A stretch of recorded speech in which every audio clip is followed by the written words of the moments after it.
परीलोक की रोशनी आज कुछ धुंधली थी। रानी परी के सामने दो नटखट परियां माया और तारा सिर झुकाए खड़ी थी। माया, तारा, आपकी इस शरारत की सजा आपको भुगतनी होगी। आपने अमृत भोज को खराब किया है, जिसे परी माँ को अर्पित करना था। आपकी सजा ये है कि दोनों को अभी इसी वक्त पृथ्वी लोक जाना होगा। आप वहाँ तब तक रहेंगी जब तक दोनों निस्वार्थ भाव से इंसानों की मदद नहीं कर लेती। लेकिन रानी माँ, इंसान तो बहुत अजीब होते हैं, हम वहाँ रहेंगे कैसे? अजीब? ऐसा कहना उचित नहीं है। जब आप पृथ्वी पर रहकर इंसानों की जिंदगी जिएंगी, तब आपको उनकी मुश्किलों का पता चलेगा। इतना कहकर रानी परी ने अपनी छड़ी घुमाई और दोनों परियों को धरती पर भेज दिया। कार मैकेनिक अक्षय ने जब दोनों परियों को देखा तो उनका हुलिया देखकर वो हंसने लगा। अरे दीदी, ये क्या पहनकर घूम रही हो? फैंसी ड्रेस है क्या? ये तुच्छ इंसान हम पर हंस रहा है। इसे तो मैं अभी ठीक करती हूँ। शांत हो जाओ, हम यहाँ इंसानों की मदद करने आए हैं, इनसे झगड़ा करने नहीं। दोनों क्या बोल रही हो? अब अच्छा बताओ, कौन सी स्कूल में फैंसी ड्रेस हो रहा?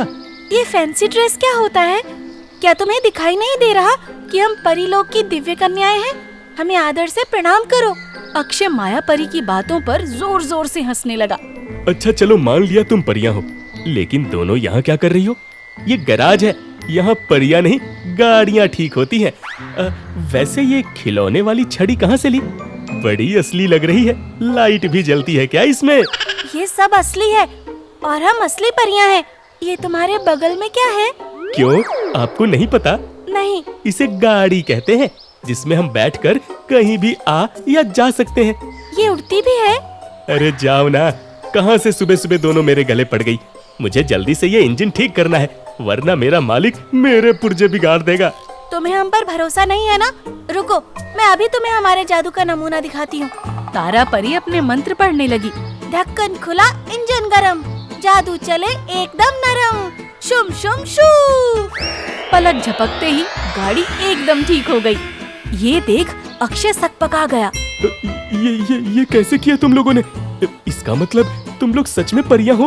हे भगवान, मैं सपना तो नहीं देख रहा? ये सपना नहीं है, हम असली परियां हैं। दोनों परियां अक्षय को अपनी आप बीती सुनाती हैं और उससे मदद मांगती हैं, ताकि वो इंसानी जीवन को समझ सके। ठीक है, मैं करूँगा तुम दोनों की मदद। हाँ। अक्षय दोनों परियों को अपने दोस्त के पुराने ढाबे पर ले जाता है। ये मेरे दोस्त का ढाबा है, जो इस दुनिया में नहीं रहा। मेरे पास इतने पैसे नहीं है कि मैं उसके ढाबे की मरम्मत करा सकूं।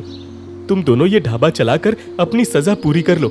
इससे लोगों का पेट भी भर जाएगा और तुम उनकी मदद भी कर सकोगी। धन्यवाद, तुम्हारी ये तरकीब मुझे बहुत पसंद आई। हाँ, मुझे भी। उस दिन शाम से ही माया और तारा ने ढाबा चलाना शुरू कर दिया। हमें मदद के लिए कोई चाहिए। खाना परोसना और ग्राहकों को संभालना मुश्किल है।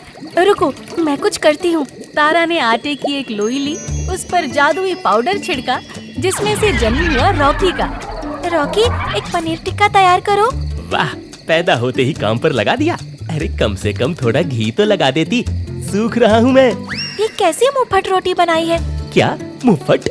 रुको, अभी दिखाती हूँ अपना कमाल। पनीर टिक्का, मक्खन मार, जादू मेरा चले आर पार। रॉकी के मंत्र पढ़ते ही एक प्लेट लजीज पनीर टिक्का तैयार हो गया। देखा? एक दिन राहुल नाम का एक युवक ढाबे पर आया। वो अपने जीवन से बहुत हताश था। उसे लगा ये कोई साधारण ढाबा है। ओए हीरो, मुंह क्यों लटका रखा है? मेन्यू कार्ड मत ढूंढ, जो खाना है बस सोच ले। ये क्या चीज है? इस रोटी जैसे दिखने वाली ड्रोन को हटाओ मेरे सिर से। ये ढाबा है या सर्कस? ये सर्कस नहीं, ढाबा है, जादुई ढाबा। अरे यार, एक तो ऐसे ही आज दिमाग खराब है, और तुम लोगों ने अपना नाटक शुरू कर दिया। मालिक कहाँ है तुम्हारा? बुलाओ उसे। राहुल के व्यवहार से माया परी को तेज गुस्सा आया, पर तारा परी ने उसे समझाते हुए रोक लिया। गुस्सा मत हो माया, ये इंसान परेशान है और हमें पृथ्वी पर इसके जैसे परेशान लोगों की मदद करने के लिए ही तो भेजा है। अगर तुम क्रोधित हुई तो हमारी सजा की अवधि बढ़ जाएगी। हाँ, तुम ठीक कह रही हो। अब तुम लोगों की बातें हो गई हो तो मेरे लिए एक प्लेट शाही पनीर और मलाई कोफ्ता लेके आओ, और 4 रोटी ले आना। ठीक है, अभी लाती हूँ। चलो रॉकी, सबसे पहले मलाई कोफ्ता बनाओ। छड़ी घूमी, चमचा बोला, कोफ्ता बन जा जैसे बम का गोला। कुछ ही सेकंड में स्वादिष्ट मलाई कोफ्ता बनकर तैयार था। पनीर कूदे ग्रेवी गाए, जो न खाए वो पछताए। ठन ठन। वाह, मानना पड़ेगा, ये काम का तो है, वरना मुझे लगा था बस बातें बड़ी बड़ी करता है। माया परी, मैं आपकी तरह नहीं हूँ। बस दोनों बातें बंद करो, अब बाहर भी चलना है, मैं झट से रोटी बना देती हूँ। राहुल के आगे थाली रखते हुए माया परी ने कहा, तुम मुझे कुछ परेशान लग रहे हो, लेकिन फिक्र मत करो, ये एक जादुई ढाबा है। यहाँ खाने का पहला निवाला हाथ में लेकर तुम जो भी इच्छा मांगोगे वो सच हो जाएगी। राहुल परी की बात को मजाक समझ एक निवाला तोड़ते हुए बोला, अच्छा, अगर ऐसा है तो इस ढाबे से बाहर निकलते ही मेरा पैर टूट जाए, ताकि मुझे कल ऑफिस ना जाना पड़े। नहीं नहीं, ऐसा मत कहो। अब तो मेरी यही इच्छा है। सुबह से तुम दोनों को कोई मिला नहीं, तुम मुझे ही अप्रैल फूल बनाने लगी। अरे 1 तारीख कब की बीत गई, अब बख्श दो मुझे। खाना खत्म कर जैसे ही राहुल ढाबे से बाहर निकला, उसका पैर फिसल गया। हाय, टूट गया, सच में मेरा पैर टूट गया। तोड़ डाला रे, इन लोगों ने मेरा पैर तोड़ डाला। मैंने तो कहा ही था कि ऐसा मत कहो, पर तुम ही मेरी बात नहीं माने। अब क्या करें? इसे कैसे भी ठीक तो करना होगा ना। हाँ, लेकिन क्या करें? तुम लोग जो भी हो, भूत या भूतनी, मेरी मदद करो। परियां हैं हम, परियां, कोई भूत नहीं। हाँ हाँ, परी मैडम, मेरी मदद करो, मेरी मदद करो यार, मेरे पैर में दर्द हो रहा। अब क्या मेरे प्राण निकलने का इंतजार कर रहे हो तुम लोग? जल्दी कुछ करो। लेकिन करें तो क्या करें? हम अपना जादू पलट नहीं सकते। तभी रॉकी बोला, लेकिन मैं कर सकता हूँ। तुम दोनों के जादू को मेरे जैसा क्यूट रोटी ही काट सकता है।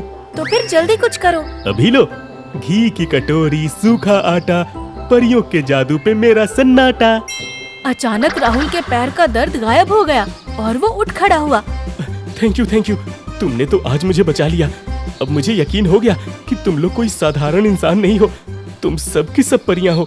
नहीं, मैं परी नहीं हूँ, मैं रोटी हूँ, जो बेलन से डरती नहीं और घी लगे बिना निखरती नहीं। सबसे क्यूट एंड ब्यूटीफुल रोटी हूँ मैं। एक दिन बॉस मनोहर अपने प्रिय कर्मचारी की प्रशंसा कर रहे थे। उदय, तुम्हारे काम की जितनी तारीफ की जाए उतनी कम है। यहाँ जितने भी लोग हैं, उन सबको उदय से कुछ सीखना चाहिए। इतने कम समय में इसने अपना टारगेट पूरा किया है, जो कि काबिले तारीफ है। थैंक यू सर, लेकिन ये कोई इतनी भी बड़ी बात नहीं है। ये तो आपका बड़प्पन है जो आप मेरे काम की सराहना कर रहे हैं। आपके जैसा बॉस तो हर ऑफिस में होना चाहिए, जो हम स्टाफ को मोटिवेट करता रहे। वहीं पास खड़ा राहुल ये सब सुनकर अंदर से जल भुन रहा था। ये बॉस को तो बस एक चमचागिरी करने वाला चाहिए था, जो कि ये उदय का बच्चा बहुत अच्छे से करता है। अरे मैं भी तो काम करता हूँ, लेकिन मजाल है कि कभी इस अड़ियल आदमी ने मेरी तारीफ की हो। उसी दिन रात के वक्त राहुल जादुई ढाबे पर पहुँच गया। आओ आओ, स्वागत है। अरे कैसे हो तुम तीनों? हम तो अच्छे हैं, लेकिन तुम्हारा मूड आज कुछ खराब लग रहा है। क्या बताऊं, मेरा बॉस मुझे बहुत परेशान करता है। मुझे जितने पैसे नहीं देता, उससे ज्यादा काम करवाता है। इतना ही नहीं, सबके सामने बातें भी सुनाता है। ओह, तुम दुखी क्यों होते हो? हम है ना, हम तुम्हारी इच्छाएं पूरी करेंगे। बताओ क्या खाओगे? दाल मखनी और नान हो जाए। बिल्कुल। माया किचन में जाकर राहुल का मनपसंद खाना बनाती है। मक्खन की नदी, दाल का उफान, हवा में उड़ता जाए गरम गरम नान, शुम शुम शू। ये लो, खाओ। माया ने बताया तुम बहुत परेशान हो, जो भी समस्या है उसका हल तुम्हें अभी मिल जाएगा। राहुल हाथ में खाने का पहला निवाला लेते हुए बोला, मेरी इच्छा ये है कि मेरे बॉस उदय की नहीं, मेरी तारीफ करे। जितना प्यार और सम्मान उसे देते हैं, वो सब मुझे दें। ये कहकर राहुल खाने का पहला निवाला अपने मुंह में रखता है। अगले दिन, वाह राहुल, तुमने तो कमाल कर दिया। इस ऑफिस के तो भाग्य ही खुल गए जब से तुम यहाँ पर काम कर रहे हो। Thank you sir. यहाँ खड़े सभी लोगों को राहुल से कुछ सीखना चाहिए। वो कितने सालों से अपना सारा काम बड़ी ईमानदारी से पूरा कर रहा है। इसके जैसा जिम्मेदार, होनहार एम्प्लॉय पूरे ऑफिस में नहीं है। सर थैंक यू, कम से कम इतने सालों बाद आपको मेरी कद्र तो हुई। हाँ राहुल, तुम ठीक कह रहे हो। मुझसे तुम्हें तुम्हारे हुनर को पहचानने में देर हो गई। ध्यान से सुनिए सब, अब से राहुल यहाँ मैनेजर के तौर पर काम करेगा। प्रमोशन की बात से राहुल बहुत खुश हो गया। सभी उसके लिए तालियां बजाते हैं। राहुल सारी रात खुशी से करवटें बदलता रहा। एक ही झटके में मिली तरक्की उसके सिर चढ़ गई थी। मैंने तो बस तारीफ का कहा था, पर इन परियों ने तो मेरी तरक्की ही करा दी। मैं मैनेजर बन गया, मेरी तनख्वाह बढ़ गई, मेरी जिंदगी की आधी मुसीबत तो एक झटके में खत्म हो गई। लेकिन क्या फायदा, करना तो अब भी मजदूरी ही है ना। जो काम मैं मिनटों में कर सकता हूँ उसके लिए सारे दिन मेहनत क्यों करूँ। क्यों ना ऐसा हो जाए कि मैं उस ऑफिस पर राज करूँ, सभी लोगों पर ऑर्डर थोपूं और सब मेरे नीचे काम करें, यहाँ तक कि वो अड़ियल बॉस भी। राहुल थोड़ा और लालच में फंस गया था। अब वो केवल अपने फायदे की नहीं बल्कि दूसरों के नुकसान के बारे में भी सोचने लगा था। अगले दिन राहुल सुबह ही ढाबे पर पहुंच जाता है। ये रही तुम्हारी खस्ता कचौरी और आलू की सब्जी। अबे ओ सुबह के मुर्गे, इतनी जल्दी तो सूरज भी नहीं जागा जितनी जल्दी तू अपना खाली पेट लेकर आ गया। रॉकी, ये कैसी बातें कर रहे हो तुम? राहुल हमारा ग्राहक है, वो जब चाहे तब यहाँ पर आ सकता है और कुछ भी खा सकता है। अरे ग्राहक है या बकासुर का अवतार है, ये इंसान नहीं, चलता फिरता भोजन भंडारा है। इसके चक्कर में सुबह सुबह मुझे काम करना पड़ा, मेरी ब्यूटी स्लीप खराब हो गई। बस ये मुंहफट तो बोलता ही रहेगा।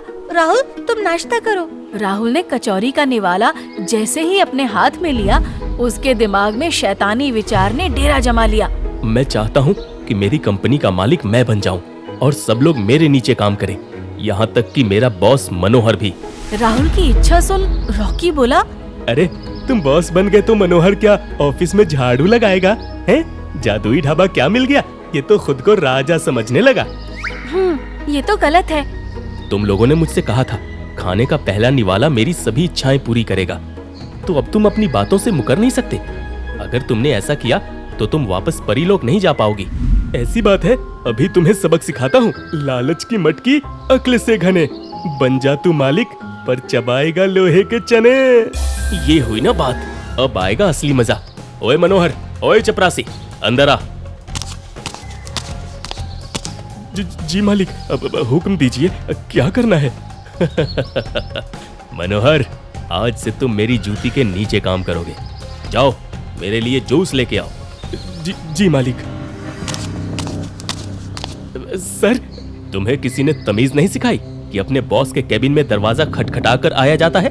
सर, अगर आज मैं अंदर नहीं आता तो आप अंदर हो जाते। क्या मतलब? सर, इस कंपनी पर 500 करोड़ का कर्ज है और पुलिस नीचे हथकड़ी लेकर खड़ी है।